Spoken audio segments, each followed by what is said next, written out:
Whoa! Yemen's Houthis vowed to continue attacks on Israeli airports after a missile launched by the Iranian-backed rebels on Sunday briefly halted flights and commuter traffic at Israel's main international airport.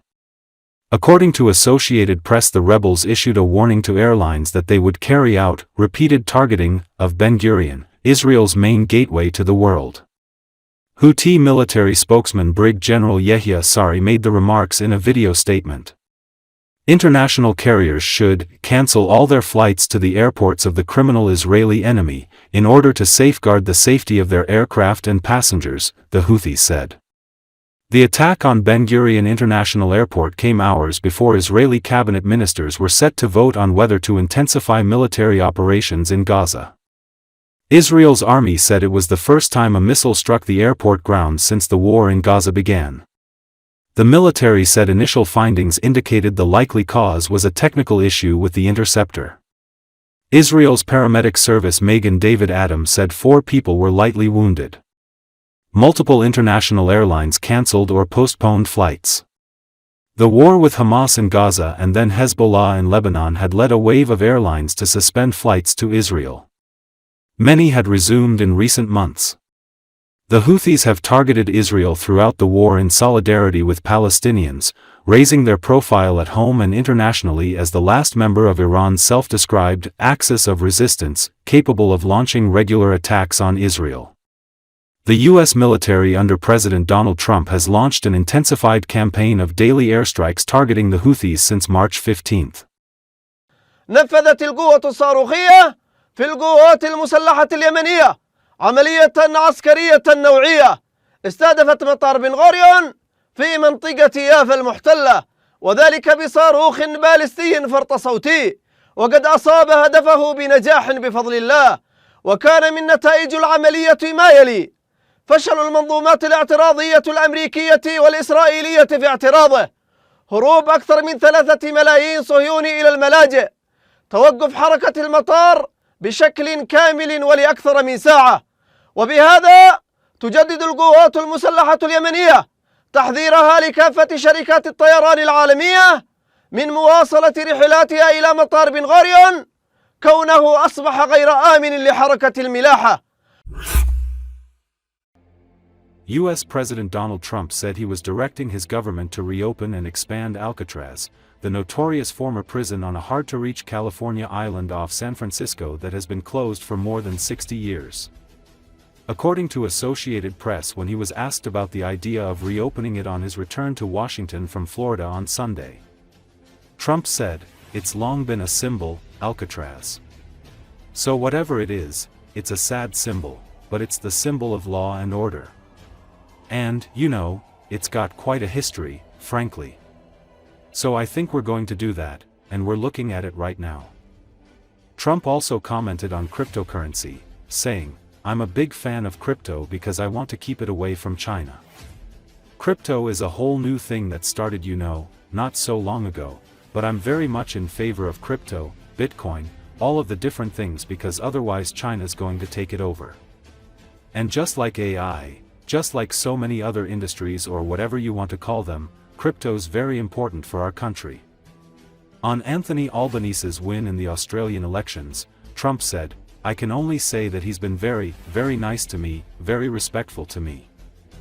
I have no idea who the other person is that ran against him.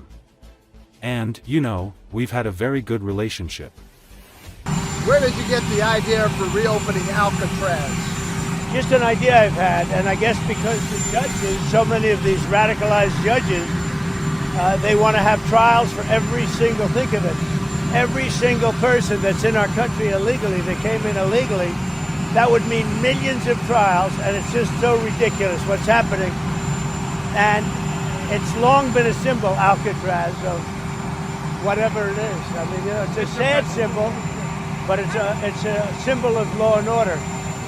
And, it's got quite a history, frankly. So I think we're going to do that, and we're looking at it right now. Well, I haven't heard that, but I'm a big fan of crypto because I want to keep it away from China. Crypto is a whole new thing that started, not so long ago. But I'm very much in favor of crypto, Bitcoin, all of the different things, because otherwise China's going to take it over. And, just like AI, just like so many other industries or whatever you want to call them, crypto is very important, I think, for our country. Would you like to see this? Well, I don't know. Albanese, I'm very friendly with. I don't know anything about the election other than He just won again. He was real. the man that won is he's very good. He's a friend of Your mine. cards were not the act of a friend. Will you be speaking to him now, congratulating him on his win? Well, I can only say that he's been very, very nice to me, very respectful to me. I have no idea who the other person is that ran against him. And, we've had a very good relationship.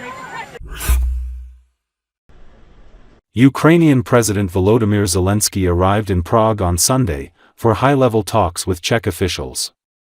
According to Associated Press, Zelensky was greeted by Czech President Petr Pavel at Prague Castle, where the pair inspected the Czech honor guard.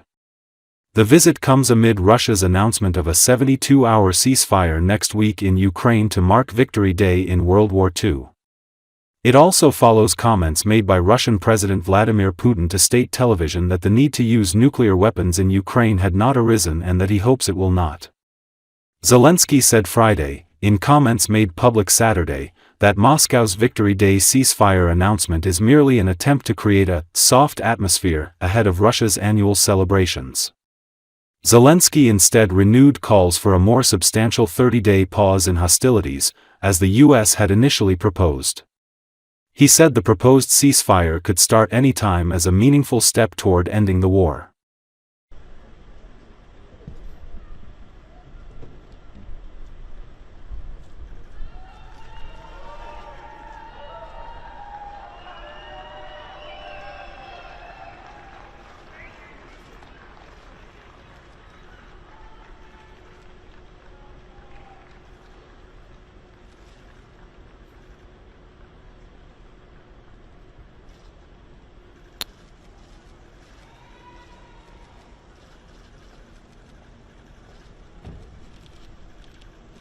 Prezidenta přivítal český prezident Petr Pavel tady na Pražském hradě v 15 hodin.